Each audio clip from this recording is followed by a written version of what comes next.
Good morning, all. On behalf of the technical team, I, Dr. Smarnika Das, welcome you all to today's webinar on OPD management and home isolation in COVID-19, a medical and physiotherapy perspective. We have with us Dr. Riddhi Sampath, District Coordinator, North Goa, as our moderator today. Our resource persons for the day are Dr. Mukur Petrolwala and Dr. Maria Giandani, who are both highly experienced and currently working in the COVID setup. So hope this webinar turns out to be an informative and interactive one. Over to you, Dr. Riddhi. Good morning, all. I'm Dr. Riddhi Sampath from IIPW Women's Cell Goa. We welcome all the delegates to our 6th webinar on OPD management and home isolation of COVID-19, a medical and a physiotherapy perspective by Dr. Mukur Petrolwala and Dr. Mariam Jindani, which is the need of the hour. Indian Association of Physiotherapy came up with Women's Health 2 years back, and since then, there is no looking back. We have conducted awareness sessions, CMEs, free camps, and now webinars in this time of pandemic COVID-19. Today joining us in the webinar are Dr. Smarnika Das, State Coordinator, Dr. Rashmi Pawar, Joint Coordinator, myself, Dr. Lavi Jain. Without wasting much time, I present to you our first speaker, Dr. Mukur Petrolwala. So I shall introduce Dr. Mukur Petrolwala right now. So I'm privileged to introduce Dr. Mukur Petrolwala, who is highly qualified and is a gold medalist in MBBS from MS University of Baroda. He has a vast experience of 36 years as a practicing consultant in a medical field. He is a director in TriStar Hospital and a practicing physician at Cure Care Medical Center, Surat. He started his career as assistant professor of medicine in Government Medical College, Surat, and then became the HOD of medicine in CDP Homeopathic College. He has also been teaching as honorary basis in various institutes. He has always contributed for our medical field by showering his knowledge by publishing and presenting papers. Currently, he is writing in weekly columns in local media such as Health and Our Travels.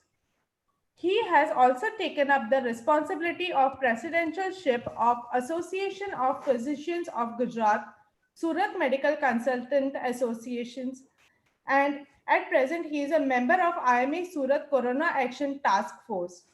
Thank you.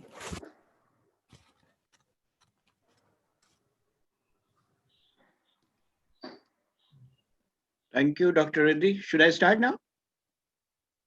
Yes, sir. Okay. It's a pleasure actually for all the lovers of good life in Surat, which is in a dry state. Goa's invitation is always a very highly looked forward to event. And more so when it is for such a noble cause and from such a lovely association. So thank you, Dr. Reddy and Dr. Smarnika for this invite. And thank you, Reddy, for this nice introduction as well. Let's go straight away to the topic.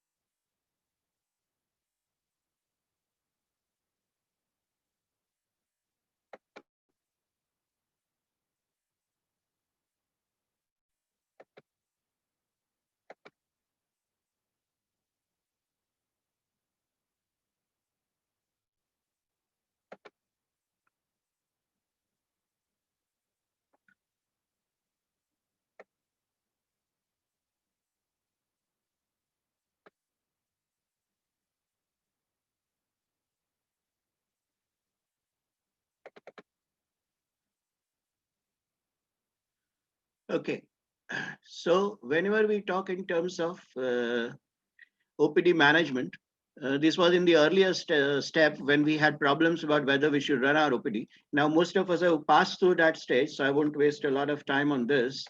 But there are still some legitimate concerns when we talk of starting an OPD or running an OPD. that there's problem with the staff.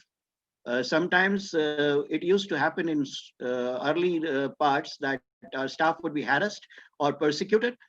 Our place is small. This would still continue. Won't the OPD infect us or other patients? Can patients file a suit against the doctor if they catch infection? And what will happen to our family if we catch the infection and succumb? These were the legitimate concerns when we started the OPDs in the current pandemic. But then came the Epidemic Disease Act. These are two things which are important. If the government wants you to keep your clinics open, they can force you to do that under this Epidemic Disease Act. And the second thing is protection to persons acting under this act, that no suit or legal proceedings shall lie against a person for anything done in good faith. So that is an important part in this aspect. So now when we talk about COVID problems in our setup, we will do just a small recap. What is the route of transmission that is known to us? The most important route is the person-to-person transmission by aerosolized droplets. And aerosolized droplets, as we all know, can travel maximum 1 to 2 meters. And therefore, social distancing is the most important part. Aerosolized droplets can also rest on fomites. So surfaces, walls, files, case papers, reports, pens, stethoscopes, etc. are an important other part of fomite transmission. But so far it has been proved that fomites are not so important as we initially thought. Still, you do not totally rule it out. Airborne infection has been proposed from time to time. If it becomes airborne, then the transmission can travel across longer distances. Fortunately, that doesn't seem to be a very important cause. The virus has also been detected in the stool or in the feces, and therefore fecal-oral transmission is a possibility. But again, the same thing, that it doesn't appear to be a very important mode of transmission. So telephonic screening is the most important thing. I'm sure all of you must also be practicing this. Avoid walk-in patients. Please put up a board at your clinic which tells the patient to contact you on phone first before approaching the clinic, and limit your working hours. Try sorting out patients who don't need to see you by giving appropriate advice on phone, preferably after a video call. Fever, cough, and dyspnea patients may be referred to other doctors first before you see them. So if you are running a setup, then what would be an ideal setup? Separate waiting areas and examination room for patients with fever and other problems. Physical barriers, glass or plastic at the triage, or increase the distance. If you can't put up glass or plastic, then at least keep a distance. What we did was to put a row of chairs in front of the reception so that that distance would increase. No crowding in waiting room, no relative or a single one if required, and patients should be standing apart outside within the circles drawn. All patients should be, of course, wearing a mask and should spend minimum time in the chamber. Personal equipment like phones, keys, wallets, pens, etc. All these we have been doing for a long time now, so I'll not go into great details about this. The only thing that what I have noticed in our own staff is phone. We forget that we are also humans. See, why there's such a high incidence of problems amongst doctors is that we forget to take basic precautions, and phone is one of the most important thing that you keep on looking at. Whether you're wearing gloves or not, you keep on touching your phone, and after touching your phone you're going to keep on touching your face, or the phone is going to touch your face. So a periodic disinfection of the phone is a must. So that is something which I wanted to stress. Another problem amongst healthcare personnel is social distancing is poorly practiced in hospitals and amongst the staff. So that we have to all make sure that we do it on a regular basis. PPE, the minimum, what is the PPE that is required? The minimum PPE is a mask, eye protection, and full PPE kit. Basically, eye protection in form of eye goggles or a screen. Gloves, sometimes, why I put a query over it is give a false sense of security. And therefore, once you are wearing gloves, you feel that, okay, you are covered, but then you forget that you keep on touching your face with your gloves also. And that is a problem for most of us. And therefore, even with gloves, you have to keep on washing your hands or sanitizing them with the sanitizer. So just wearing gloves is not enough. frankly, personally, I have stopped wearing gloves for this particular reason. Uh, you can do various sorts of jugards for which Indians are famous, like plastic curtains, helmet with full visors, etc. Gown or scrub suits, if you have in your hospital, then that is ideal. If you don't have, or then it's better to change clothes, or immediately on after going home, you dispose of the clothes properly. Reuse, about reuse, of course, it is now established that the N95 mask can be reused 4 to 5 times, provided you allow a rest between the things.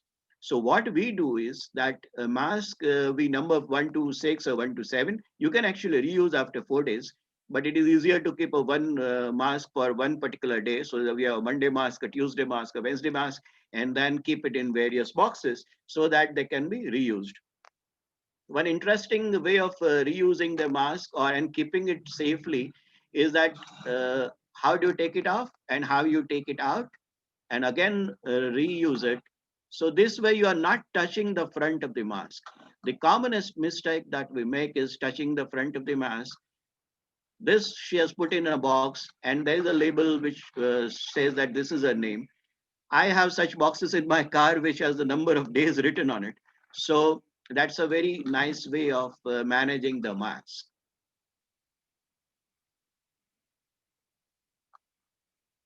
So as you can see, she has managed to wear the mask without touching the front surface of the mask at all times. So mask etiquette is something which we have to remember that though we all feel that, oh, I mean, we have worn mask enough number of times, please remember that, or please keep looking at your colleagues and see how many times they touch the front surface of the mask. So it's very important that we keep this in mind whenever they become damp or humid, you have to replace the mask. You don't have to touch the mask. If you do, then you have to wash your hands or sanitize your hands. So that is very, very important. Discard a single-use mask. If you are in a very high exposure situation and you want to protect your N95 mask, it is better to wear the N95 mask first, and over that you use a surgical mask. So that will take care of your safety as well as the safety of your N95 mask, which is a little more expensive than the ordinary surgical mask. The clinic management, of course, this is more for people with dispensaries. So when you are writing prescription, you have to have an assistant to write. But this is equally important for every one of us is keep enough posters for hand showing how to have wash hands, how to practice social distancing, what is cough etiquette that you cough in your elbow. So and keep this elevator buttons and all that, which can be used with various things. So doors and windows preferably should be kept open. So if you have an AC over your head, that is ideal so that it throws the air away from you. And if there's a door opposite, then the air will go away. Uh, and therefore, the patient's air is not likely to come toward that side. So you keep your AC on, but you keep a door partly open and preferably the flow going from you towards the patient, then you are protected much better. Disinfection, of course, we have been again through COVID for a long time, so I'll not go into great details, but you have to remember that all these things require disinfection. Drug prophylaxis for all of us healthcare workers. This has kept on waxing and waning. There is actually generally no very fixed, definite indication that this definitely works. But all of us feel that HCQS works. I have taken it myself. I am still taking it as and when required. But HCQS is a very important thing. Hydroxychloroquine 400 milligram twice a day on day one, followed by 400 milligram once a week for 7 weeks. That was the earlier recommendation. Many of us have continued for a long time. Some of us have stopped considering the recent data on hydroxychloroquine. But I would still recommend that you take hydroxychloroquine if you definitely come in contact with a corona patient. Azithromycin, I've stopped using or prescribing because of the deadly effect of QT prolongation on the ECG when combined with hydroxychloroquine. So I would not recommend that you should take both, but at least take one of them. BCG boosters is still not proven so far. So now What do you do when you are careful? How does a normal COVID patient present? So it's very important to have a very high index of suspicion. Every patient is a potential positive. That's what you have to remember. More so when you see a child, beware. Children actually get a very mild illness, but they unfortunately have a very heavy viral load. And whenever a child is brought to you, the child is never alone. A normal adult patient you might be seeing only one, so you have to take care of only one person, or protect yourself from only one person. But whenever there's a child, there's likely that the parents will be there, another child might also be there with them. And therefore we have found that if you see the number of deaths in our medical profession, then many of them, a highly abnormal number of them, are pediatricians. So whoever is caring for child patients, please be extra careful. If there is a fever, cough, and sore throat, of course, that is the prime presentation, followed by weakness. The fever might be of 1 day or 10 days, it varies. But even if there was a fever for 1 day, followed by sore throat and weakness, you have to keep your index of suspicion very, very high. There is a, if shortness of breath is already developed when you see the patient, then that patient is definitely in a more advanced stage. So clinical presentation, this is given in a little more detail about what is the percentage. As you can see, fever is the most important presentation. The other non-specific symptoms can be of an upper respiratory infection like common cold. But what has become a very important differentiating feature of COVID is the loss of smell and loss of taste. Both loss of smell and loss of taste, actually, if present, are good symptoms because they usually indicate a mild disease. So therefore, if you see the symptoms, then of course it suggests points towards COVID, but towards the possibility of a comparatively milder disease. Older people and immunosuppressed patients in particular may present with atypical symptoms only. There may not be fever, such as fatigue, reduced alertness, reduced mobility, GI symptoms like diarrhea and vomiting, loss of appetite, and delirium. Sometimes patients then present with a directly a myocardial infarction like presentation or a stroke like presentation because of the clotting mechanism that is activated in these patients. Similarly, in children, multi-system inflammatory syndrome in children is a syndrome that is described. Most of the other COVID in children is usually a mild disease, as I said earlier, but this is one devastating problem which can be present in children. Pediatrics is not my specialty. I thought I'd just mention this. Okay, so what are the risk factors for severe disease? So if you see patients who are more than 60 years with comorbidities like hypertension, cardiac disease, diabetes, lung disease, obesity, and immunocompromising conditions, or those who are smokers, then you have to be very, very extra careful because these are risk factors for severe disease. They can go into severe problems anytime. A COVID patient will be staging into mild disease, patients who are symptomatic, but there is no evidence of viral pneumonia or hypoxia. You do a CT scan after 5 to 8 days, and you find that there's only 5 to 10% involvement, not a very significant pneumonia, only some ground glass opacities, and they are mild patients. Moderate disease is symptomatic adult with signs of pneumonia, but not of severe disease. And then there are patients with severe disease who have hypoxia. The pulse oximeter shows an oxygen concentration of less than 93, and there is tachypnea, or the HRCT shows more than 50% involvement of the lung parenchyma. So these are the patients who are having severe disease and they need to be definitely hospitalized. The investigations help toward the diagnosis. In the early days, in the first few days of illness, you only do a CBC and CRP and spatially look at the differential count. If there is a lymphocytopenia, the lymphocyte count absolute less than 800, and if along with that there is eosinophil count also low, then that suggests that possibility this patient might have a COVID illness. And you keep an extra watch on this patient.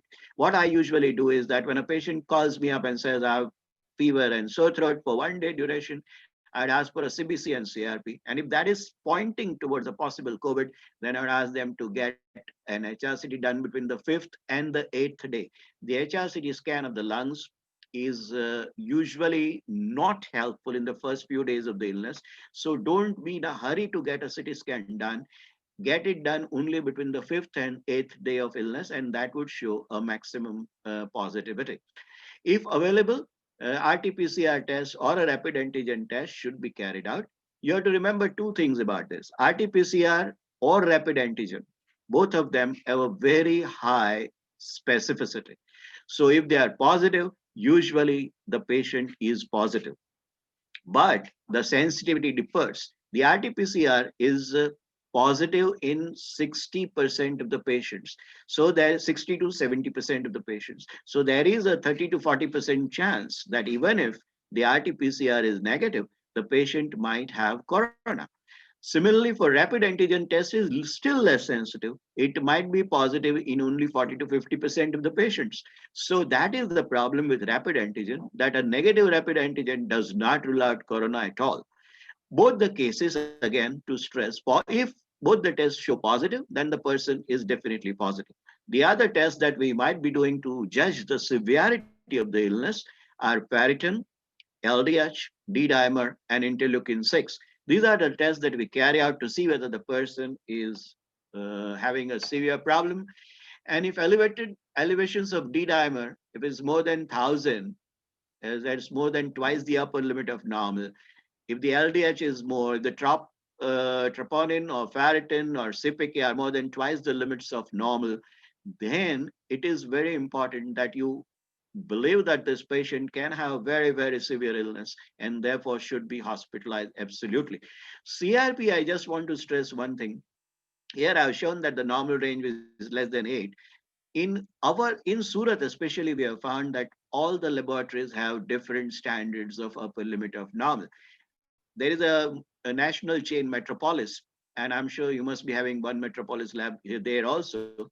Those the upper limit of their normal range is 0.5, and if that patient is person's report is 7 from that lab, it is a very severe disease.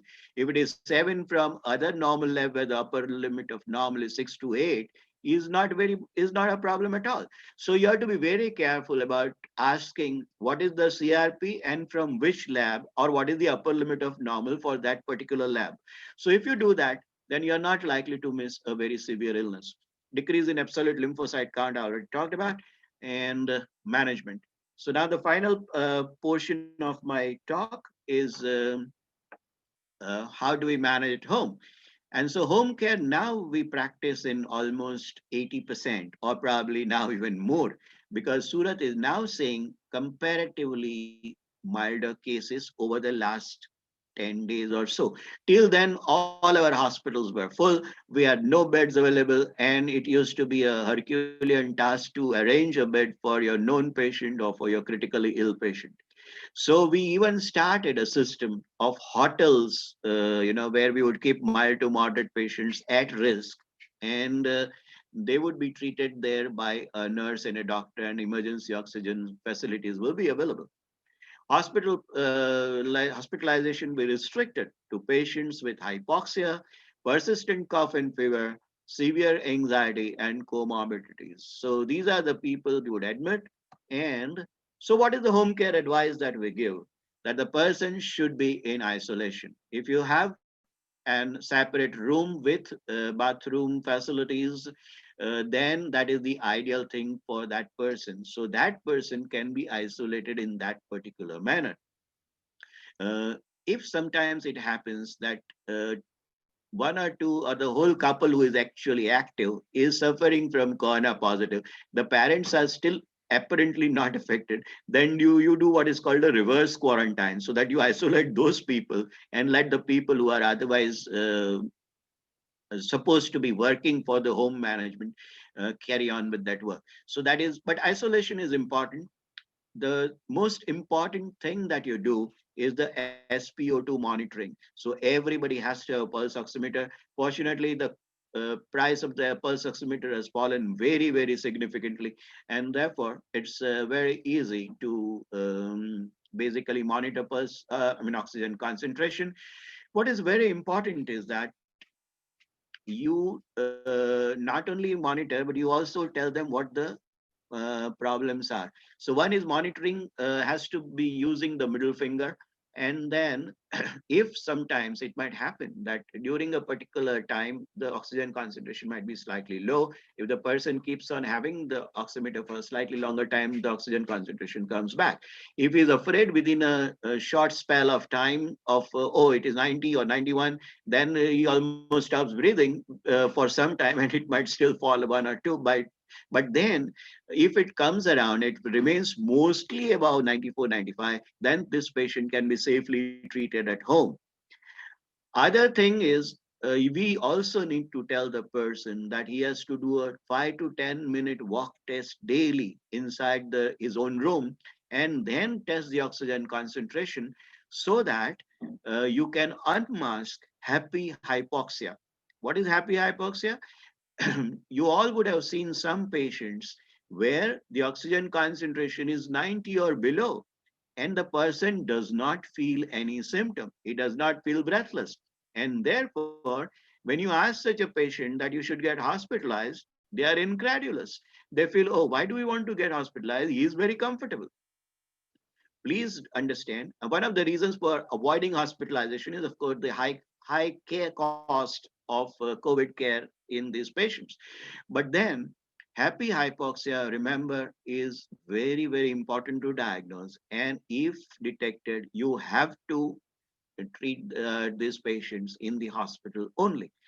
Till then, prone positioning is very important to develop the lung capacity to its best form. The lungs are open better in the prone position rather in the supine position. So ask the patient or teach the patient to sleep in more in the prone position. Care of other family members is also important. Uh, you have to tell the patient that when the other family member is entering his room or her room to give food or other things, then that patient has to wear the mask. The family member has to wear an N95 mask, and then they will not get the illness. So N95 mask for the caretaker and a simple surgical mask for the patient whenever there is a contact between family members is important. If possible, availability of oxygen is very important. So it might happen, especially as I understand now the situation is in Goa. We had that situation about 3 4 weeks back when people would not have uh, will not be able to get easily entry into the hospital because there are no beds available.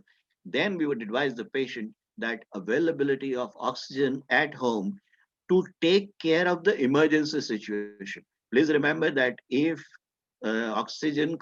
just by giving supplemental oxygen at home, the oxygen saturation still remains in the risk range like 1992, then this patient definitely has to be admitted as soon as the bed is available. So oxygen concentration is important in that aspect. The drugs usually are symptomatic like paracetamol or sometimes NSAIDs like ibuprofen might be added because some patients have really severe muscle pains or very distressing fever. So you can treat symptomatically. Antivirals, hydroxychloroquine or chloroquine have been used, not been very successful in randomized trials. As I said, I don't use azithromycin at all. Favipiravir, a mild antiviral, a Japanese anti-flu drug, has been useful in mild cases and especially if started within the first week of the illness. So you have to start these patients by second to fifth day if you suspect that this, or even till up to 7 days. The dose of favipiravir is a little bit high, and therefore whenever you tell the patient that you have to take this dose, there might be some resistance that like it is 200 milligram tablets and the dose is 1800 milligram twice a day on day one. So 9 tablets twice a day and then 4 tablets twice a day for next 10 to 13 days. So that is a very high dose of favipiravir, but still it is comparatively the easiest drug to give as compared to the other options that were available to us. Another anti-helminthic drug, anti-worms, ivermectin and doxycycline combination like Bandy Plus has been used, especially from Bangladesh. We didn't have much supportive evidence for that so far. Now there is a study available from Australia as well. So ivermectin may or may not be used depending upon your preference. Immune boosters like zinc, vitamin C, and vitamin D, etc., and various kadas and ukalas and everything. If a person believes in it, they can or they may. I mean, I personally am not very comfortable with various immune boosters, but because they give a false sense of security. So it's very important to stress that this is not a treatment or this is only to help boost the immunity. So you can use that. Steroids and anticoagulants are drugs which, if used judiciously, can delay or can avoid severe problems. So if steroids are given at the time when there is the first sign of hypoxia, or if anticoagulants are given when there's a first sign of hypoxia around the 7th or 8th day, when the oxygen concentration falls, and if you start this timely manner, then you can avoid possibly ventilation. There's been a vast experience that we have got on this, and therefore steroids are a very important thing that can be used for treatment. Please remember that you have to ship the patient to the hospital if he is old with comorbidities, if there is hypoxia persistent, and if there are severe symptoms. So thank you very much. That concludes my talk. Thank you, Dr. Mukur Petrolwala. I would ask Dr. Aaron to introduce Dr. Maria.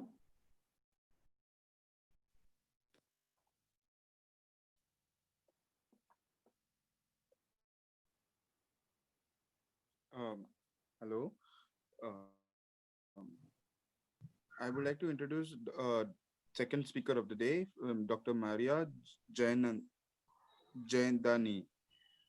She is an associate professor from Physiotherapy School and Center, SED GS Medical College and KEM Hospital, Mumbai. She's having specialty in cardiopulmonary physical therapy and critical care physiotherapy and healthcare promotion. Convener for Mumbai branch of IAP, FAMA, Fellow and Faculty Allied Health Sciences, and BOS member MUHS Nashik. She's the she's associated editor of Journal of Postgraduate Medicine, PG and PhD Guide. She has a teaching experience of 26 years. FAMA, Fellow and Faculty.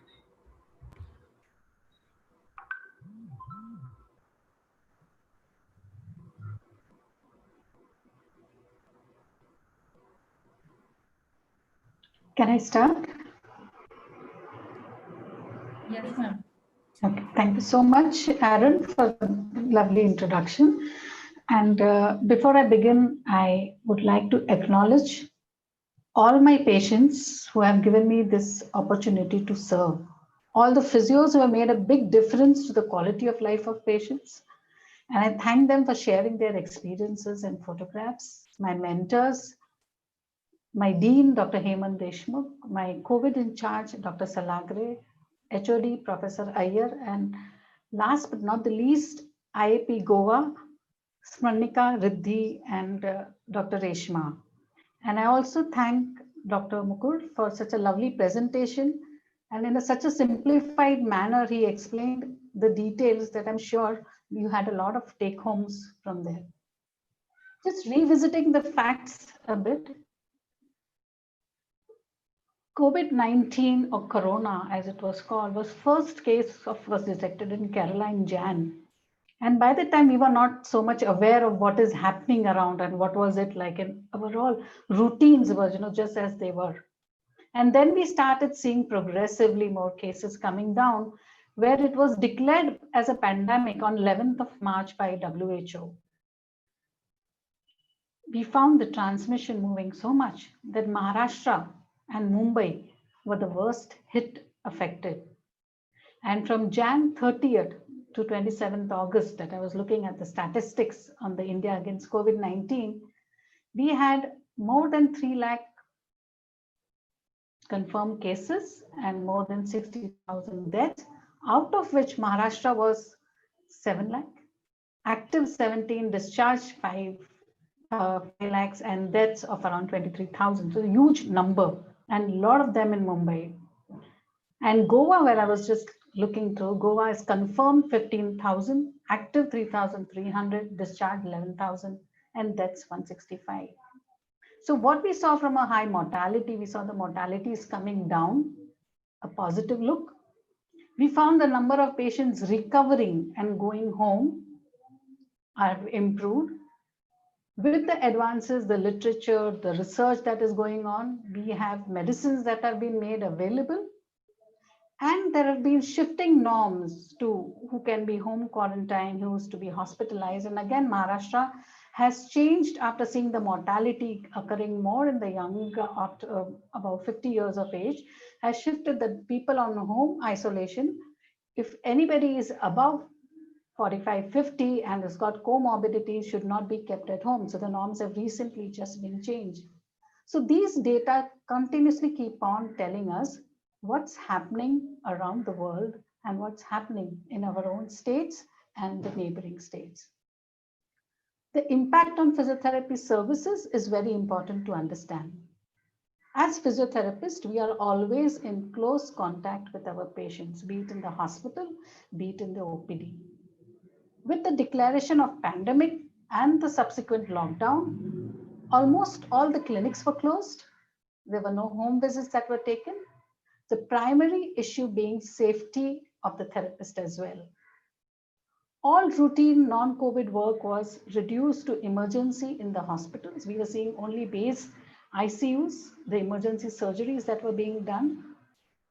And then came in the era where the physiotherapist entry into the COVID care centers, dedicated COVID hospitals, ICUs began. So the physiotherapists started contributing majorly into the COVID care. Now, where we stand, there is a resumption of the non-COVID care, and we are looking at post-COVID syndromes, the patients who have got affected with COVID, who have recovered, who have gone home, the survivors are coming back to us with a very plethora of fatigue, weakness, and reduced functional capacity, certain amount of pulmonary disability, and they would need a lot of intervention from our side, to get back them to work and improved capacities. The resumption of OPD and patient care, as Sir said, had to issue with the setting up of guidelines, and as safety, as we said, is most important. And so talked about PPE that is being worn, and that's the most important thing when we are inside the ICU, when we are in the hospital, to protect us. Yes, if your PPE is well worn, you've taken care that the mask is properly fitted, you're taking all precautions, your hand washing, all the hygiene, all that is done, then there's no way that you would get infected unless you are loose on those things. You take it very lightly. Most of the healthcare workers that we have seen being affected with corona is basically when they're sitting together and eating food. Okay? So when you're together, you're talking, you're chatting, you're going out, that's the time when we have seen healthcare workers get infected with COVID, and they have got a shot back because the manpower is gone. So when we started thinking about whether OPD has to be resumed and patient care has to be started, because if you see, we have a lot of investment, especially when you look at the private clinics. Okay, there's therapists have taken loan, there's a follow-up of patients. Most of the patients, when we are looking at COVID, we are forgetting that there's a lot of patients which are non-COVID who we are attending to. We have patients with neurological impairment, musculoskeletal impairments. So they are the patients who basically went on the backlog because everything was on a shutdown and the things needed to start moving. You can't stay there, right? So we thought of coming out with guidelines to come forward and discuss how can we start working again. And I take pride in saying that Mumbai branch of IAP laid down its guidelines on 7th May 2020, which talked about a standalone private practice setup, what all things should be done when you want to start your clinic. And most of the things have been shared by Sir. I'm just showing you the image of it. which was again followed by the Maharashtra State Council of Occupational Therapy and Physiotherapy, who on 8th of June came up with the guidelines of how to start, that is the mission Begin Again, and the guidelines for physiotherapy practice. And as a group, we had got down to formulate guidelines for chest physiotherapy, how it is to be given, what we can do in acute care, and they were also published and approved by the Maharashtra State Council of Occupational Therapy and Physiotherapy. So the associations, the branches, and the council all got together to the task to set the ball rolling to get people back to movement, because movement is the key of life. And that's where we began. What did we know and understand? As Sir described the plethora of symptoms and everything, very important for us to understand is a large proportion of people are asymptomatic, and it's very difficult to catch and say this person is asymptomatic, he's a carrier. We won't know about it because he doesn't have any symptoms.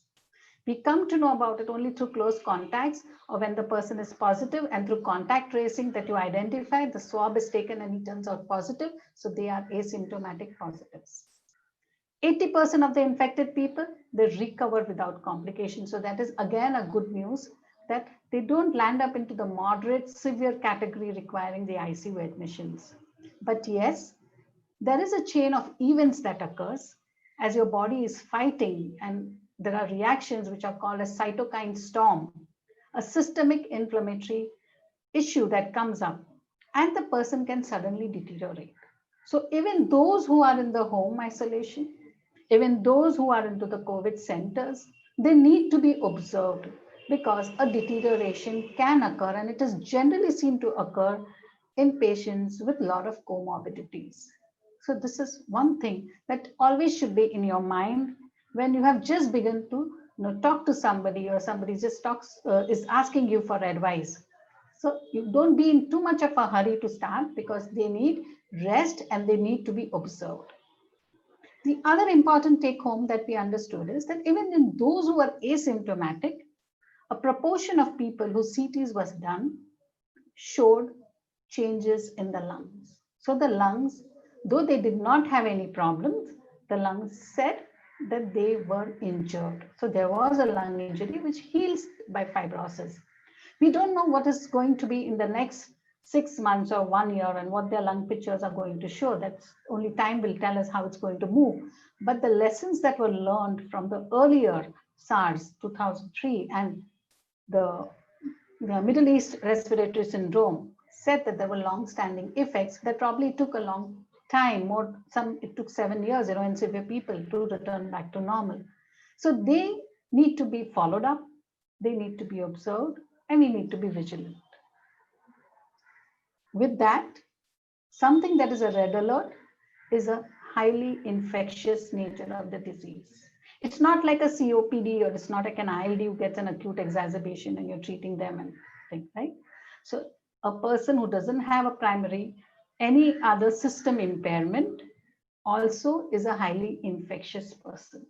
And that's where isolation comes. That's where quarantine comes. Positive, everybody wears a mask.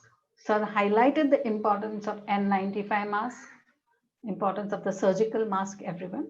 So when you are with your patient, depending upon whether you're doing aerosol generating procedures, which every physiotherapy maneuver is an aerosol generating procedure, especially chest physiotherapy, yes, but even when you're doing mobility and things like that, and your patient is coughing, it is an aerosol generating procedure.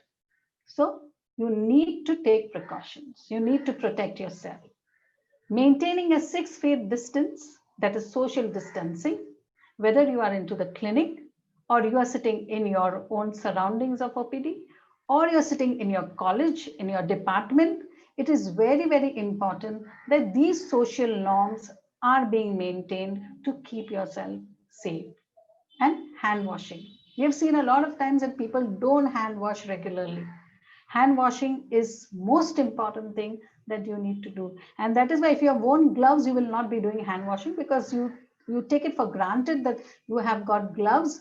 So you don't tend to wash your hands every time. Who's going to change the gloves? So that is why we should be doing more of hand washing. and wear gloves only and as when needed.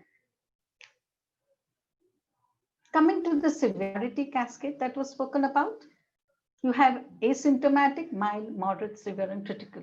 For today's talk, we're going to restrict ourselves to the asymptomatic and the mild, because a moderate and severe to critical, where it goes into multi-organ failure and sepsis, they are generally admitted in the ICUs.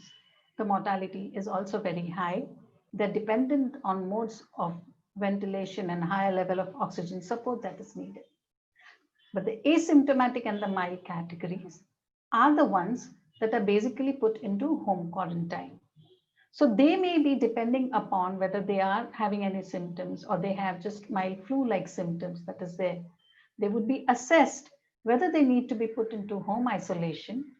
That is, if they have the facilities that are required for home isolation, and if they don't have the facilities that are required for home isolation, then there are quarantine centers where these patients are shifted out. And the physiotherapy services are provided in all three areas. To the home quarantine, yes. To the ICU and SDC, that is a step-down unit, yes. And OPD, where we are seeing post-COVID syndromes coming in, post-COVID fibrosis and sequelae coming in, yes. So physiotherapy services are to be provided in all three areas, and they are beneficial in all three areas.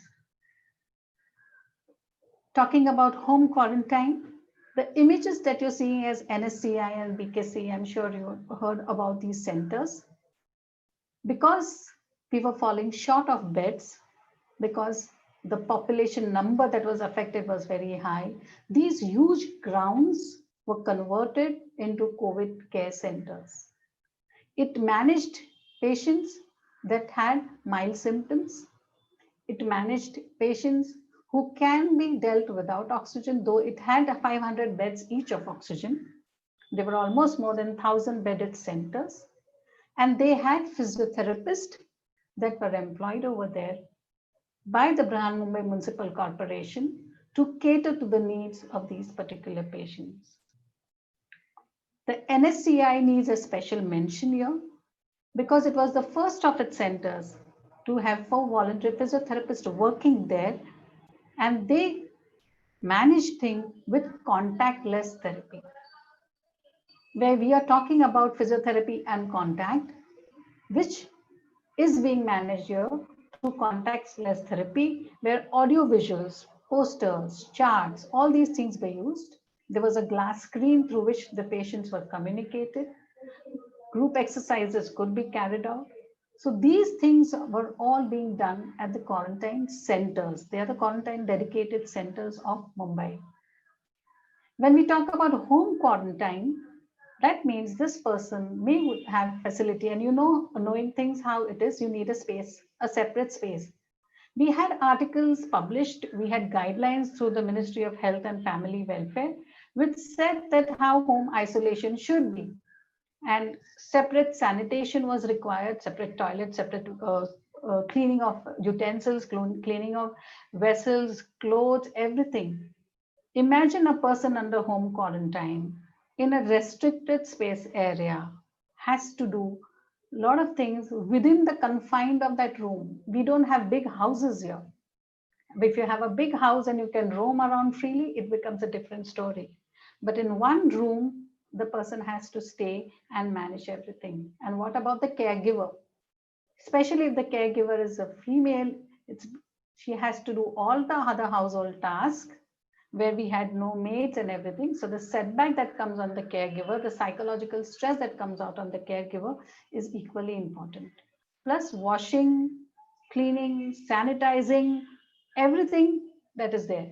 So when we talk about home quarantine, I look not only from the patient perspective who's been diagnosed as COVID positive and has been placed in home quarantine, but also think about the family and the caregiver.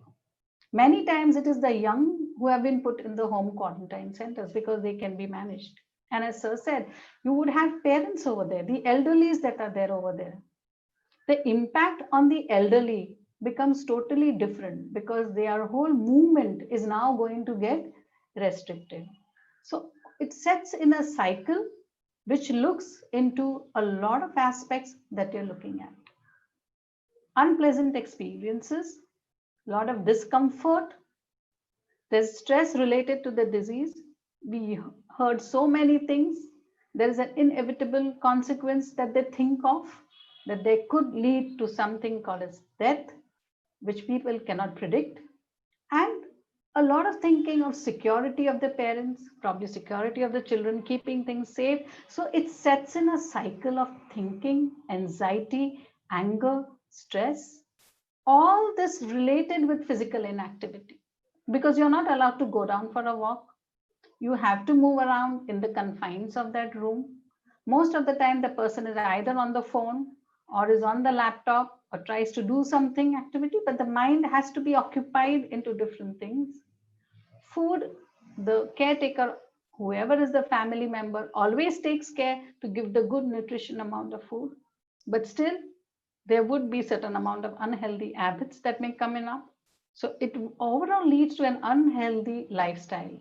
And all the reduction in physical activity is known to increase the oxidative stress, which amplifies vascular inflammation. So health by definition, which has physical, mental, emotional, social, vocational, and general well-being, the whole, all the aspects of health is affected. And as physiotherapists, I think we need to look at all these aspects of health when we are looking at patients in home quarantine. We are looking at the family members at the home quarantine. Old age, as I said, we cannot forget the parents who are staying over there. And as a comorbidity, age above than 60 is a high risk. So keeping them safe is one thing. And if they have developed some issues, then we need to be very observant and vigilant about it. Generally, they are shifted to the care centers. So when I'm looking at the geriatric population over there, and when you look from getting discharged to going home, the cycle wherein we are looking at systemic effect that occurs, there's a lot of muscle wasting that has occurred. Even if they're not affected, they are into the confines of home for the home quarantine. Their physical inactivity is going to push this cycle further, where you're seeing increased sarcopenia, you're seeing depression, and you're seeing frailty and falls. So you look at the geriatric care component as a physiotherapist, then you're looking at home quarantine, and also ask the person whom you're talking to whether they have elderly at home and how is their function and what they are doing. So it creates a composite whole unit of management, and you're not just looking at one individual, but you're looking at a family as a whole. And you're also looking at a person who's gone as a post-COVID elderly who's gone home, the care that needs to be taken.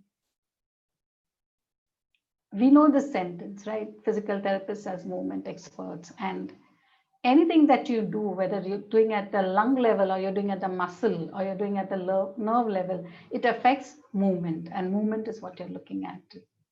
Depression is the major setback with quarantine, and it sets in a cycle where it causes reduction in your immune system, it causes reduction in cognition and the anti-inflammatory markers.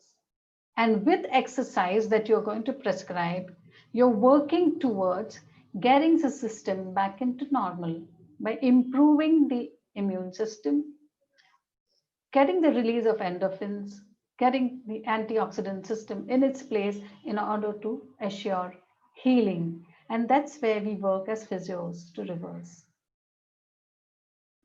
What we need to remember is, while we are doing an exercise prescription, or when we are assessing the individual, don't forget that this particular virus causes an overall systemic inflammation.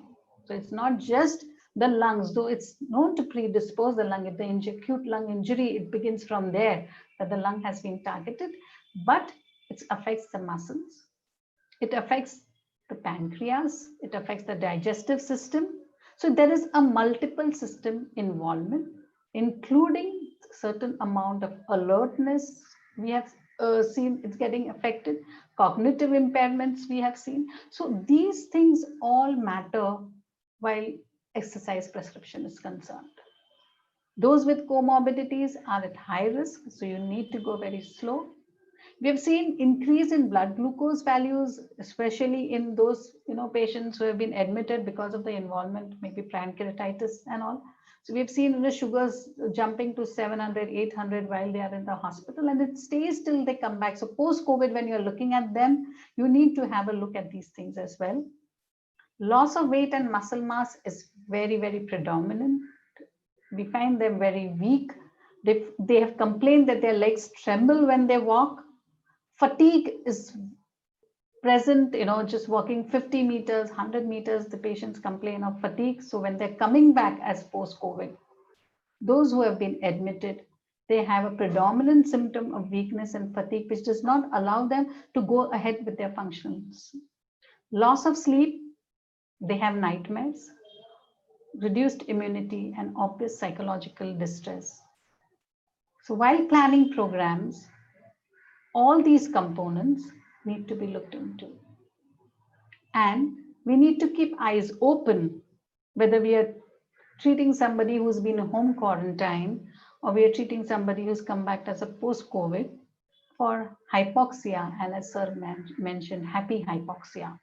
Because happy hypoxia, the person does not even realize that his saturation is dropping unless you're monitoring the SpO2. And as a norm, if you're treating somebody on a home quarantine on teleconsultation basis, then you need to monitor these things. The other thing that always rings an alarm is tachycardia. Because we said there is a systemic inflammation, we've seen the heart rates of the patients stay quite high. So we need to, and the virus is known to affect to the myocardium also. Young people have basically died because of the cardiac issues. So we need to monitor for their heart rates. So tachycardia is one thing that you need to look, and muscle weakness and fatigue. The quadriceps, the glutes, they waste very fast. And that's why the legs tremble, that's why they shiver. And the associated fatigue, like a chronic fatigue syndrome, that sets in. So these things need to be looked into while you're assessing. From the lessons earlier, whatever outcomes that were mentioned, whether it's reduced lung capacity, reduced 6-minute walk distance, reduced quality of life, at least for 12 months and 7 years, and quadriceps weakness and impaired exercise capacity as predictors for pulmonary rehab. So I think we have quite a justifiable need and base to start treating patients early and start recruiting them into the OPD or through teleconsultations for the post-COVID care. There are guidelines for prevention of cardiovascular disease, which says that you need the adult to engage in at least 150 minutes per week of accumulated moderate intensity or 75 minutes a week of vigorous intensity. And if the adults are unable to meet the minimum physical activity recommendations, then some moderate or vigorous intensity physical activity. Here I would like to mention is, don't ever think of starting with any vigorous physical activity. Always for these patients, what we are beginning is a low intensity, moving slowly towards the end of, maybe you're looking at 4 weeks, 6 weeks, 8 weeks, 12 weeks.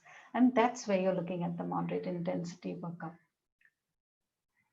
The goal basically remains, it starts with the lung. And as I said, asymptomatic lungs have shown certain amount of involvement.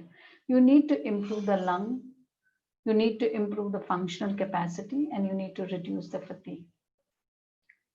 Promote physical activity because they are into the confines of the room when they are into the home quarantine.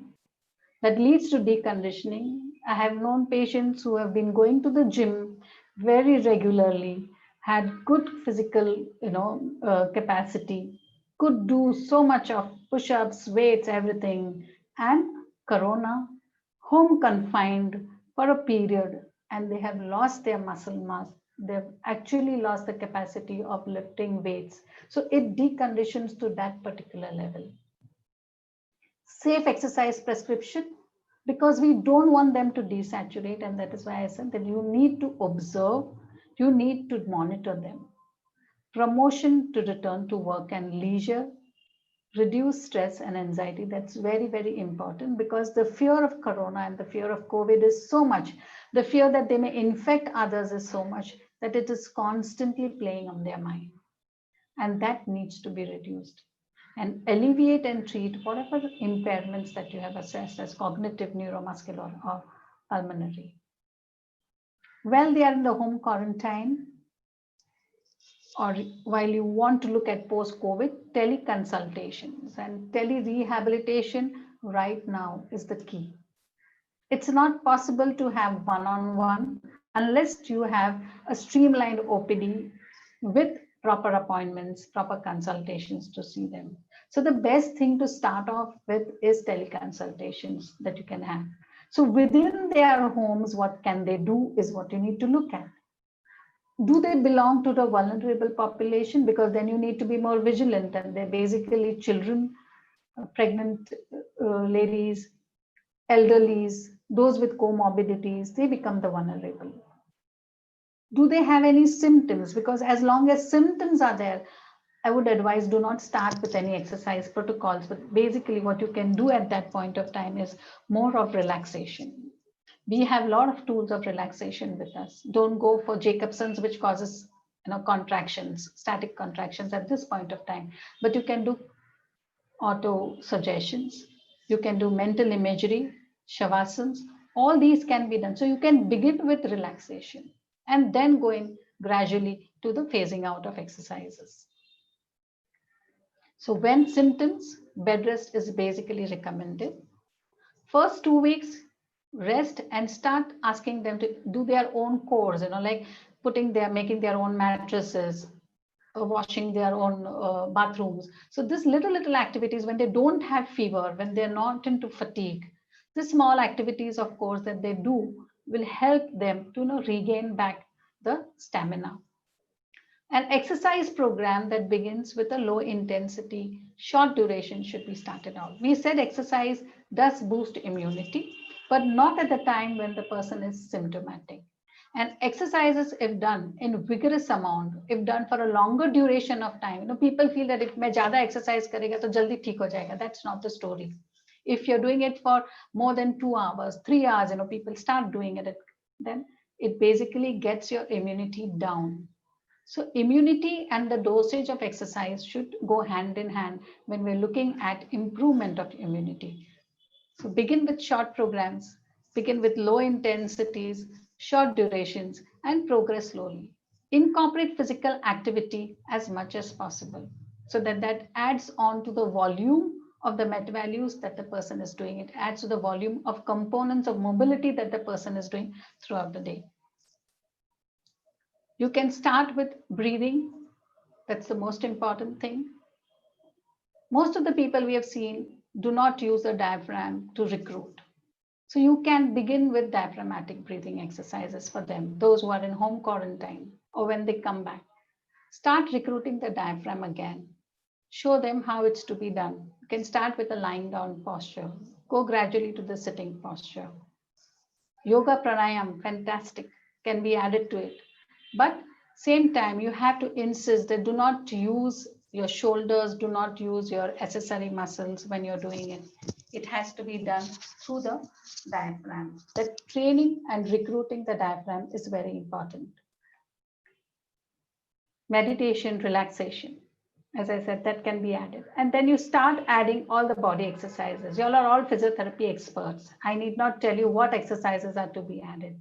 Start with lower body first, then move to the upper body, and then go to the core. Keep it lively. See, what I've seen is when we are going it in a very monotonous, boring manner, then a person doesn't feel like doing it. He gets more exhausted. So make it lively, add a touch of music to it, whatever the person likes. Change your workouts after a week or two. Give good amount of active breaks. Start with movement. So just simple walking, moving to brisk walking, going down on the bed, going down on the mat. All these, when you start making your exercise protocol, keeping in mind the components, keeping in mind the warm-up required, keeping in mind the cool down that is required, it then starts working on the body's endurance. And very, very, very important is teach self-monitoring.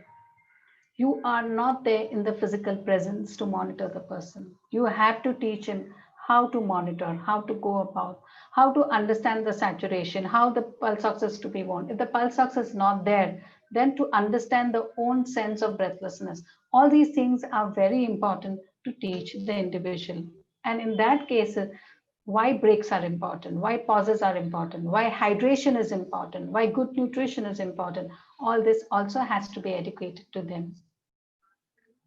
What we have done at our center is when the person is discharged at post-COVID, when we know, we assess them at that point of time, and we do a short, quick pre-assessment of 30 seconds sit to stand, a 6-minute walk test as feasible. If not feasible, we are doing a 2-minute, a breath holding capacity or breath counts. We provide the person with the physiotherapy COVID education booklet to teach them how self-monitoring and everything is done, and ask them to do telephone consultation with us. And we call them after a follow-up of 3 weeks with an appointment so that we can see them. And so during the 3 weeks, a whole home exercise program is given, because once they are discharged from the hospital, then again they are into the home quarantine. So the cycle of home quarantine ends only at the 3 weeks post-discharge, and then for the first time they come to see us.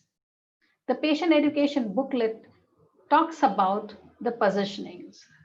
So it's basically people who have been just diagnosed and are onto home quarantine.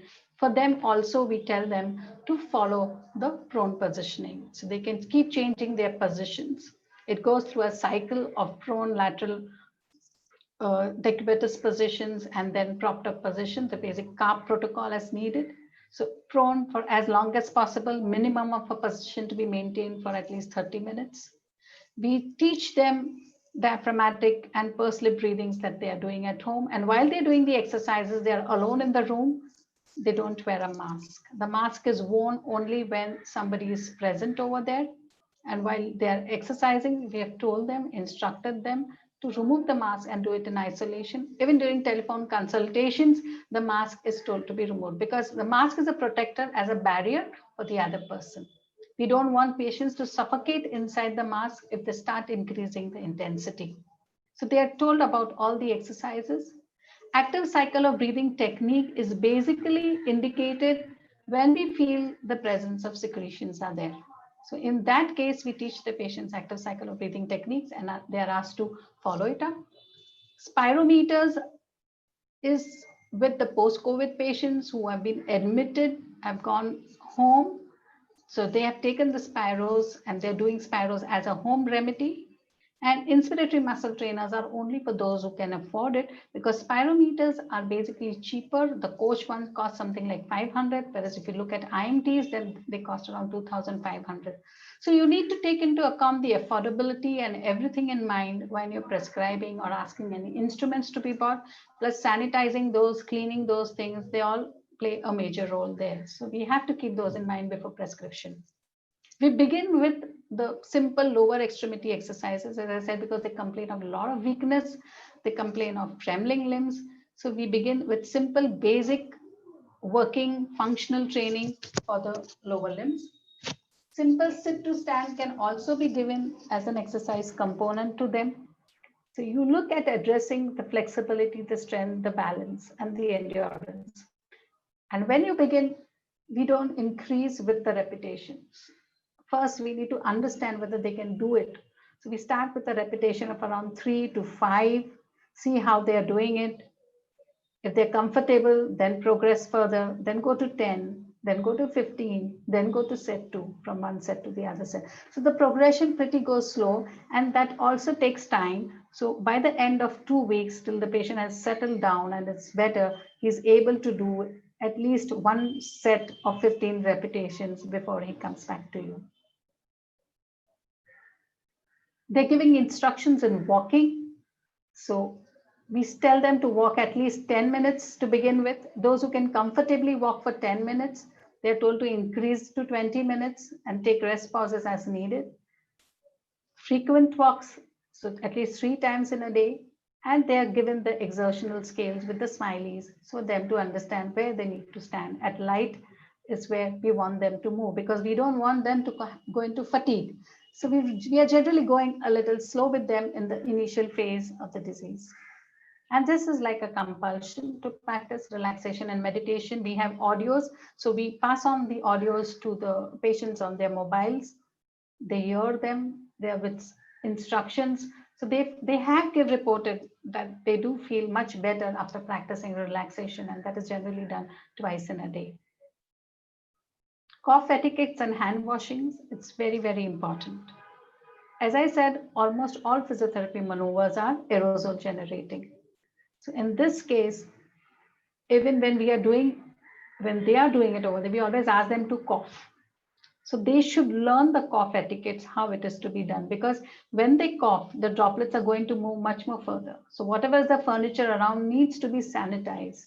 And that is why when they're coughing, they need to cough into the sleeves. And that's again important.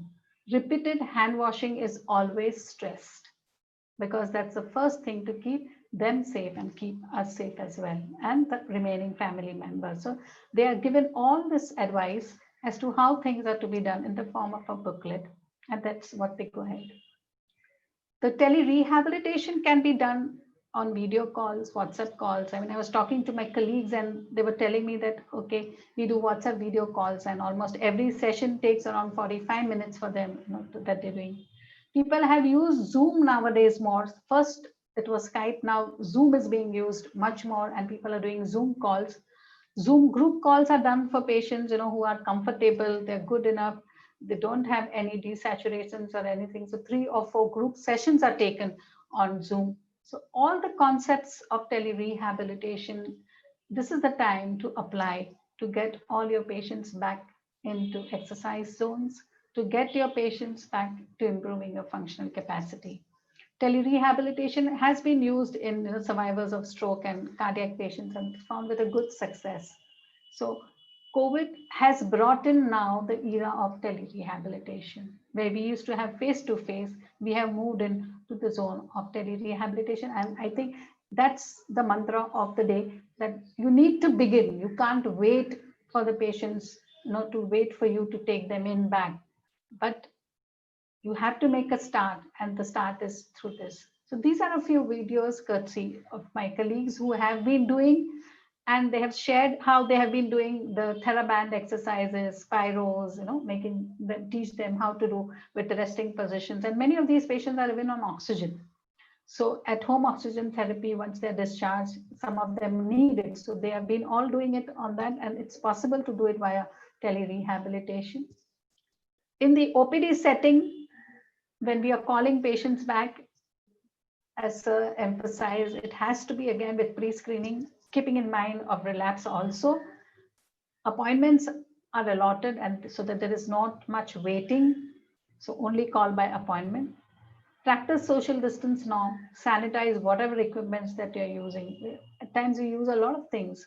And therapist protection is the most important thing. So don't think that you have to spend on PPE. If you're doing an aerosol generating procedure, then yes, it's a must. If not, then N95, visor, cap, gloves, which needs to be changed after every patient that you're seeing, and a gown is what suffices. So you need to use these things to keep yourself safe. It is seen that if your hand hygiene is not proper, then after contacting with COVID-19 patients, it is linked to COVID-19 in healthcare workers. So again, at every point of time, hand washing is something that becomes very important. This is an OPD setting where you can see these are the post-COVID patients that are being treated. So as I said, as with lower extremity exercises, therabands, resistance exercise. So gradually, as your patient is moving, you start adding the components of resistance. You can use a vestibular ball and make them sit on the ball and do balance exercises with them. So depending upon your assessment, depending upon your evaluation, you can have a range of exercises to be given to them, which would incorporate all the components, that is flexibility, strength, balance, and endurance. You can have outcome measures in the form of basic 6-minute walk test that is done. And many times we don't have that 30-meter corridor as given by the ATS guidelines. So we do it within 10 meters. If you have shuttle walk, which is available with you in your OPD, you can do a shuttle walk test. There's nothing wrong in it. But you need to understand the shuttle walk is a predetermined increasing intensity. So in that case, your patient will not be able to cross more than four shuttles or 5 shuttles. So that's the limit. Don't go beyond that. You can use a simple overall strength assessment. Just sit to stand is a good enough for your lower extremity functional strength. One leg stance is again good enough for your overall strength and balance assessment. So you can use scales and outcomes as designed, and some of them can be applied even when your patient is, just from the home quarantine, is recovering after 10, 12 days. So generally after it's 12 to 13 day afterwards that we start, if the patient has been asymptomatic at least for 3 days prior to it. So you go by the norms and you can start using exercises and all for them. Those who are absolutely asymptomatic, have nothing, for them you can start with exercises much earlier. And in the quarantine centers or in the COVID centers, we go by group exercises. So we are basically doing more of group exercises with them, so that also involves reduction in the time.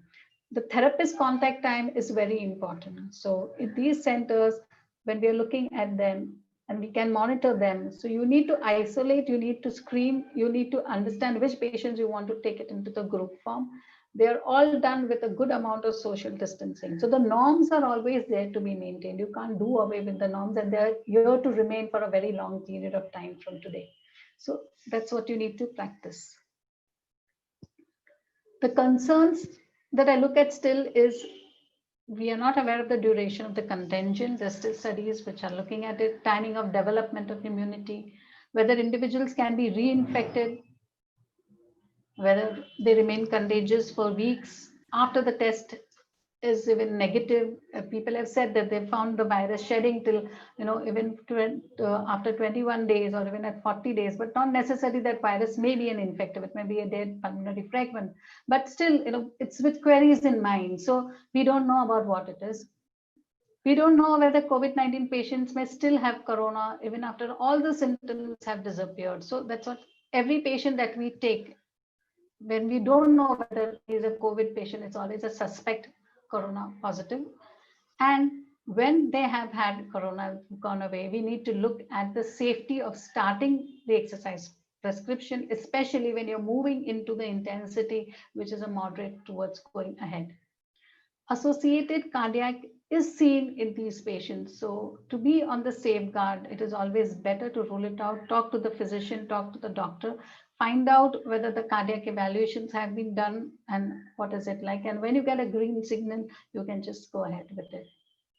So practice as far as possible with safety. Teach patients self-monitoring, that's very important. Monitor saturation, heart rate, progress slowly and steadily, and instruct always the patient to practice cough etiquettes and hand hygiene and the remaining precautions. With this, I would like to say thank you, and thank you for giving me an opportunity to be here to talk to you all.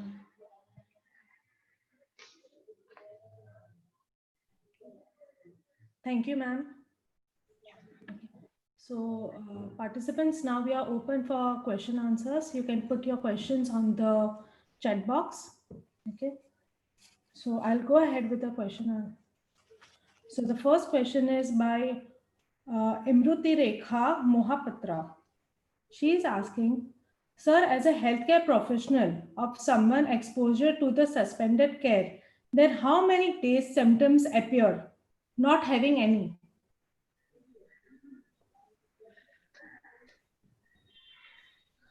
Okay. Sorry, Dr. Riddhi, I just joined, so I missed the early part of the question. Can you please just repeat it? Yes. So she is asking, as a healthcare professional, if someone who is exposed to a suspended care, then how many days symptoms will appear? Okay. If a person has been exposed to a suspected case in any given situation, the real difficult period is 5 days. So theoretically, you can be the incubation period might vary up to 2 weeks, in very rare cases 3 weeks. But we have to be careful during the first 5 days of the illness. And as a healthcare professional exposed to higher aerosols, as Dr. Maria was talking about, then in that particular situation, whenever you're exposed to higher aerosols, you're more likely to have the symptoms within the first 5 days. So if you have been exposed to a very significantly positive case, and you are worried about your family, you have to, I would advise such healthcare professionals that they have to stay in their home quarantine for at least 5 days.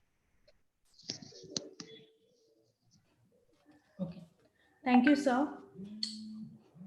So the next question is by Surya Mani Prasad. She's mentioning, as she does not have any symptoms as mentioned by a doctor, but is it necessary for her to go for a COVID test? See, COVID tests are done for two or three things. One, to find out whether you have the disease. The other, to find out whether you don't have the disease, right? So when you are asked by somebody to undergo a test to find out whether you don't have the disease, that happens in epidemiological surveys, that happens in contact tracing, that happens when you want to fly in an aeroplane to go abroad. I mean, these tests become mandatory at that particular period. So you might be asked by your employer, by your corporation, or by your healthcare advisor as a contact trace that even if you don't have symptoms, you have to prove that.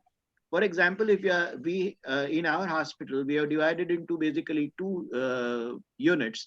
One is a COVID-free unit, the other is a COVID care unit. So when we admit a patient to a COVID-free unit, we try to ensure that this patient does not have COVID. So we do this rapid test at least, and sometimes RT-PCR as well, to find out whether this person is not having COVID. So you might be advised to undergo a particular test in certain cases to find out that you are not having COVID, even if you don't have symptoms. Got it, sir. Thank you, sir. So the next question is by Maitri Thakur. She is asking to give some insight into a role of methylene blue. Okay, that's an interesting question. Methylene blue actually has been used in various situations. Methylene blue was found to have some antiviral effect, one. It also has some effect in ARDS situations. So it has been used in a couple of ways. One is by nebulizer. One of our small groups in Surat is also using methylene blue in an IV form for 3 days. And so far, in both the forms of therapy, either as a nebulized methylene blue or as an IV methylene blue, then the results have been fairly good. But again, we lack major data in these particular situations to really give advice on a long-term basis. But it has been proved to be useful in terms of its antiviral effect. Thank you, sir. So the next question is by Akash Verma. How COVID has affected the sleep, posture, and psychology of a people? Oh, psychology of the people, I think Dr. Maria did discuss that. I was seeing some of her slides. I just missed the last 5 minutes or so. Psychological problems are many. I mean, the most important that some of our doctor friends have felt is that, like one doctor told me, I'm not worried about dying. I'm worried about dying in a way in which my own family members won't be there to build me off. See, that's a worry that can be there. So the point is, the other doctor friend said, okay, I mean, to be cramped in a room all alone with fever coming and coming and coming again and again, or severe myalgias can be very distressing. If these are the psychological problems of medical professionals, who of course, I mean, are a little more affected because they're worried about the severe form of the disease. But psychological problems are related to a lot of things. You are isolated, you are worried about your family, you are worried about the finances. either because of the hospital bills or because of you are worried about what will happen to your family if you are not there, whether you are going to be paid a compensation as far as healthcare workers are concerned. So there are lots and lots of worries. And the disease pattern is such that sometimes you feel, oh, if I had to stay in a room for a week, I have a list of series, web series that I've planned for which I don't have time to see right now, and I'll see all of them. And most of the patients' reactions is that for at least a few days you don't feel like doing anything. So you don't feel like hearing music or you don't feel like watching TV and all that. So even if you have all the facilities to entertain you, some days can be tough. So it is a problem, definitely. Thank you, sir. The next question is by Anshuman Das. Is there any scope for the use of electrotherapy in COVID management? So I think it goes to Dr. Maria. Yes, not So far, we have not used any electrotherapy, but when we are using, it depends upon what you're thinking about using electrotherapy. Most of these patients at SIRS have myalgia and they have pain, and this does not go with your electrotherapy modalities.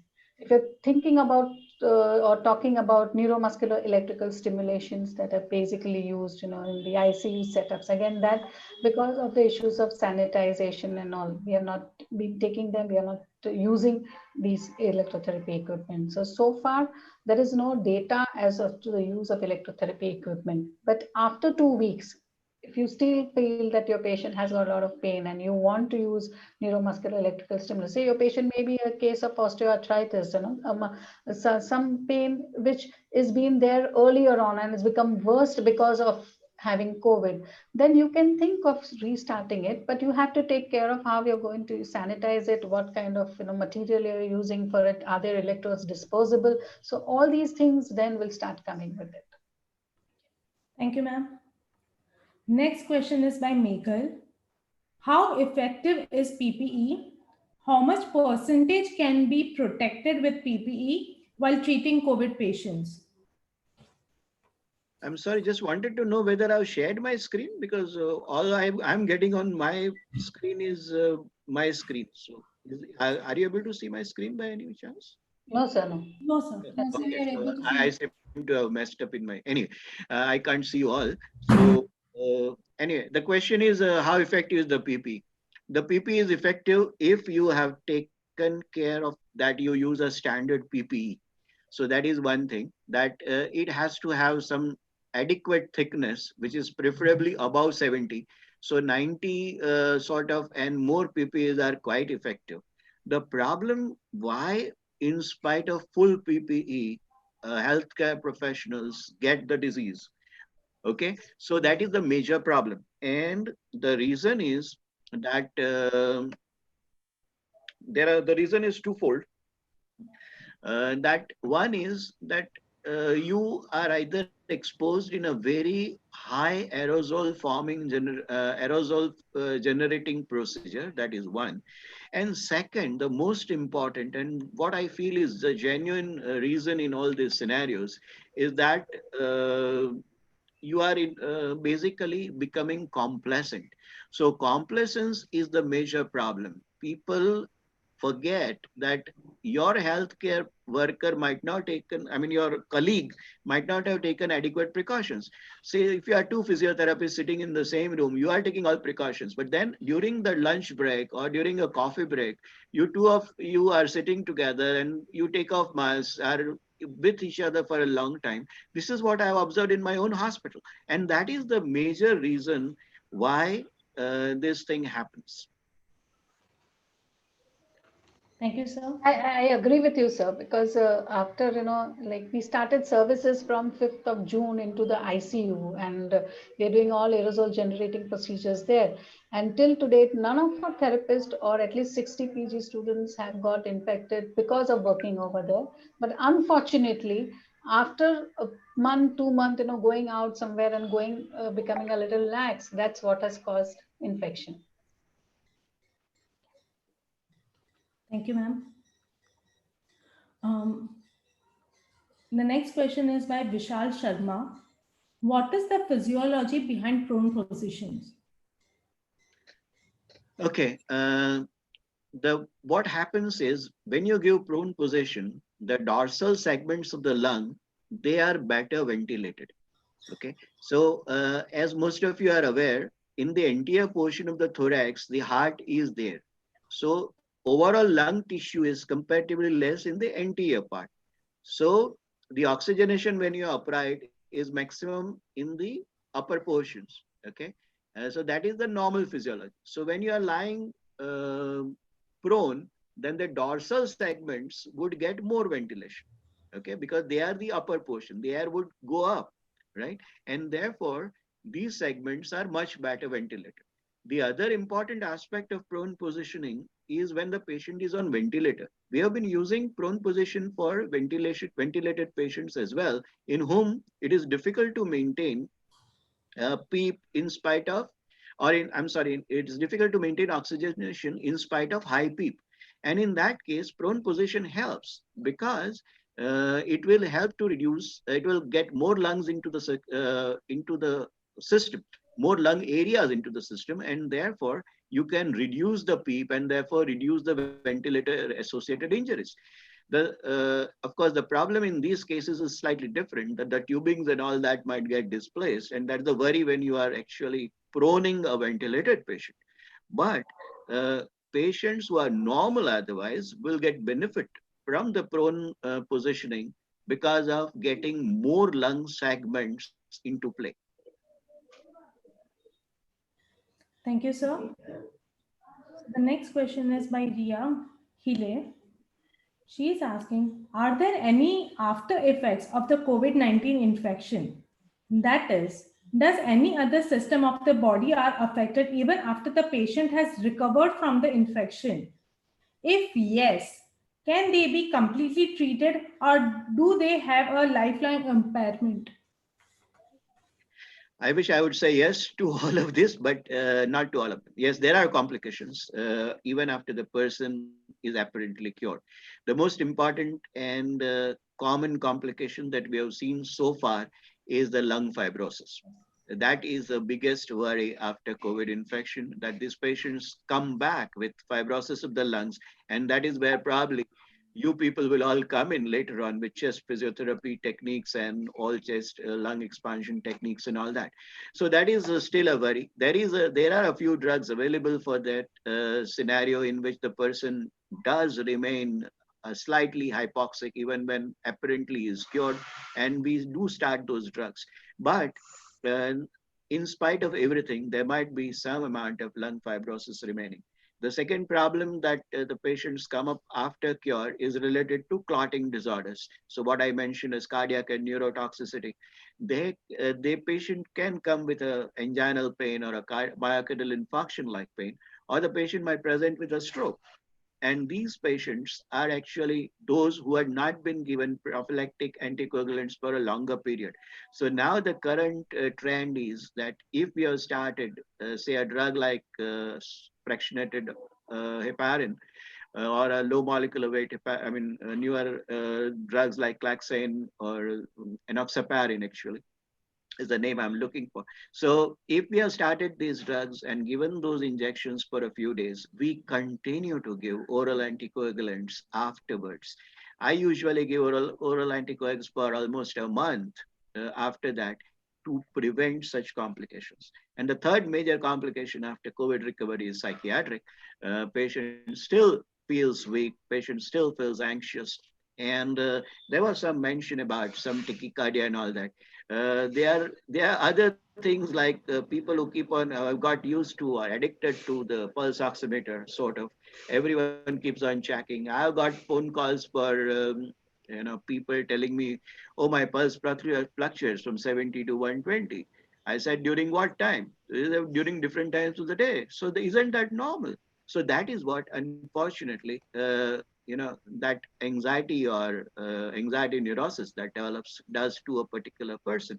So that sort of things are possible. But the major worry, I would think, is that of lung fibrosis. Of course, coagulation problems can be settled very easily by giving continuing oral anticoagulants for some time. Thank you, sir. The next question is by Melanie Gonzalez. She is asking, what is the treatment or the precautionary medication to be taken to avoid COVID-19 or to boost immunity for the people who are not at all affected by COVID-19? Yeah, I think I did cover this in my slides. But anyway, just to recap, there is actually no 100% prophylactic drug. Let me make this very clear. All the immune boosting drugs like zinc, vitamin C, vitamin D from modern medicine, or the Ayurvedic and homeopathic drugs, which are so highly prevalent, promoted by the Ayush Ministry, all of these can have a non-specific immune boosting effect. What the problem that I have against these immune boosting drugs is that most people believe that now that they have taken this, or now that they've had their steam inhalation and hot water gargles in the morning, they are immune to COVID. And therefore, they forget to take basic precautions like wearing a mask, like washing hands. So my repeated advice is that only three things prevent or are the best prophylactics is maintain social distancing, wear a mask, and wash hands. If you do these three things very repeatedly, very carefully, they are the best prophylactic drugs. But so, in spite of that, as healthcare professionals, if we have come in contact with a if a case very recently, then obviously we are concerned. And in that particular case, or even to contacts of actual patients, if they ask whether we should be taking anything, I do give hydroxychloroquine, 400 milligram BD on day one and 400 milligram OD for the next 3 days. As a healthcare professional, you can also take hydroxychloroquine 400 milligram on a weekly basis, even when you have not suffered or you're not come in direct contact with a COVID case. So that if, but that most of us have done. The exact 100% utility of this is not known, but most of us have still taken it. We don't have actually randomized double-blind studies and all those things. So I'll not be able to tell it from that point of view. But this is a thing that I would advocate, definitely. So the next question is by Smruti Rekha. She is asking what are the incidents of COVID-19 in pediatric age group? Yes, I did mention this again that children actually are supposed to be sort of more resistant to the COVID problem. In that, there's suffer very mildly. Most of the disease in pediatrics is mild, but if, as you have mentioned, you are a pediatric physiotherapist, then in that particular case, as I said, pediatricians and people treating children are at more risk. Please take more precautions. Do make sure that you wear an N95 mask all the time. You wash hands frequently because you are at a higher risk for the simple reason that when you are taking care of a child, usually the parents are also there along with that. So you are exposed to three people instead of one. I might tell my patient that only the patient will come in and the relative should stand outside, or only the relative will come in. I usually allow the patient and the relative for a few minutes, and as soon as I have finished talking to the patient importantly and do whatever minimum examination I have to do, I tell the person that the patient can now wait outside, and I only talk to the relatives. For people treating pediatric patients only, that may not become possible. And many a times you might have also another child accompanying who might also be a carrier, and you are not aware that these things happen.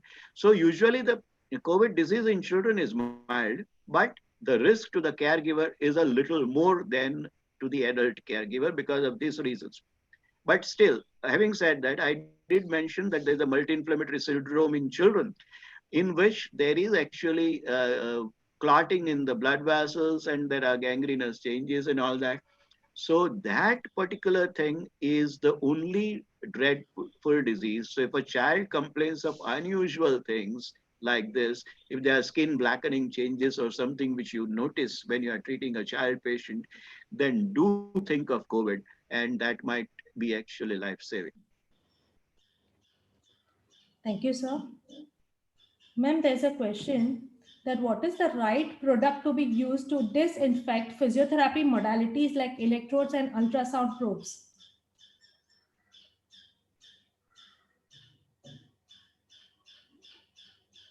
Ma'am, you'll have to unmute yourself.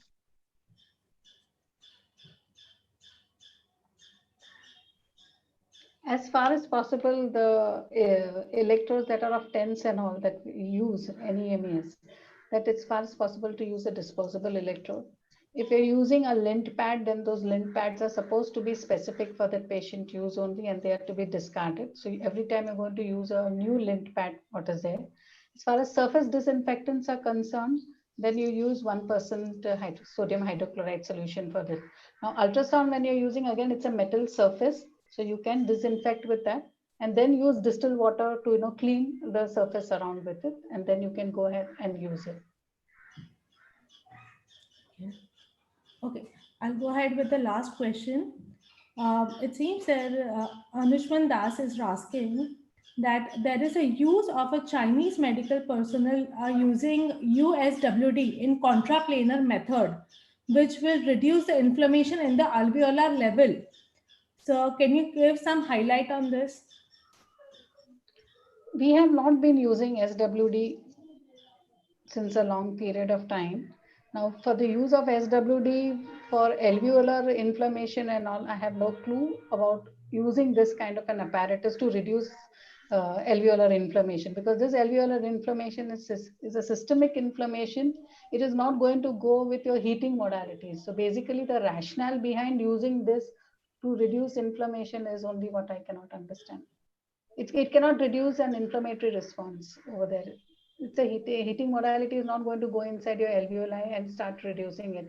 In fact, heat should not be used at this point of time because it can increase your systemic response.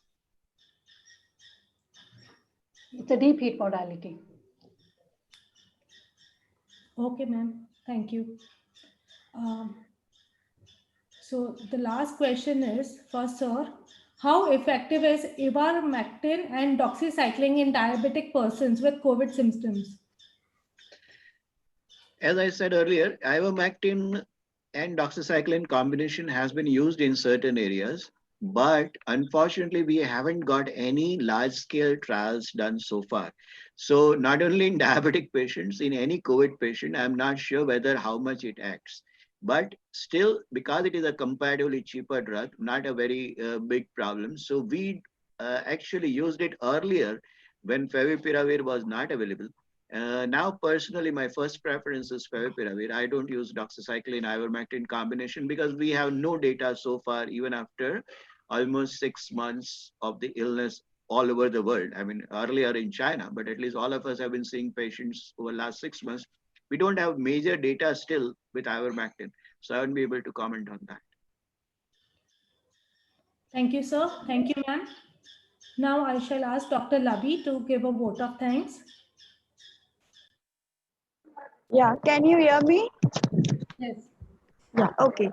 Good afternoon, one and all. I, Dr. Lavi Jain from IAP Women's Cell Goa State team, would like to take this opportunity to thank Dr. Mukur Petrolwala sir and Dr. Maria Jindani ma'am for giving valuable talks to our IAPWC Goa branch on OPD management and home isolation of COVID-19, a medical and physiotherapy perspective. We are obliged to have you will with us for taking out your time and giving us such a wonderful presentation through this webinar. Would like to thank all the delegates for making this webinar a successful event. I would like to thank the whole team of IAPWC Goa for organizing this event. Last but not least, I thank the IAP technical team for the support. Dr. Pooja Kamble ma'am, zonal head, Dr. West Zone for her.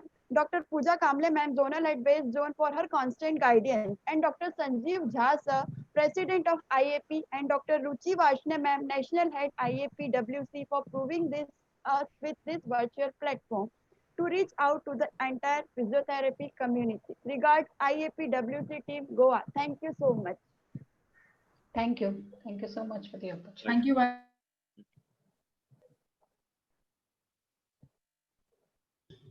Thank you, ma'am. Thank you, sir. So we shall end the session now. Okay, Dr. Maria and Dr. Mukur for your time. We would like to thank Dr. Sanjeev Jha and Dr. Ruchi Vashne for their relentless efforts to connect with the physiotherapist on ground by means of this virtual platform.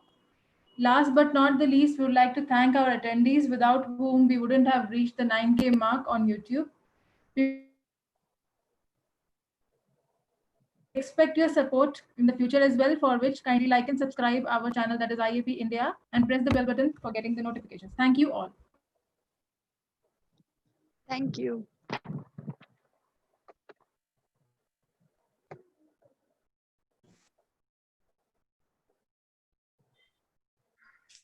Thank you. Can I leave? Thank you, ma'am. Yes.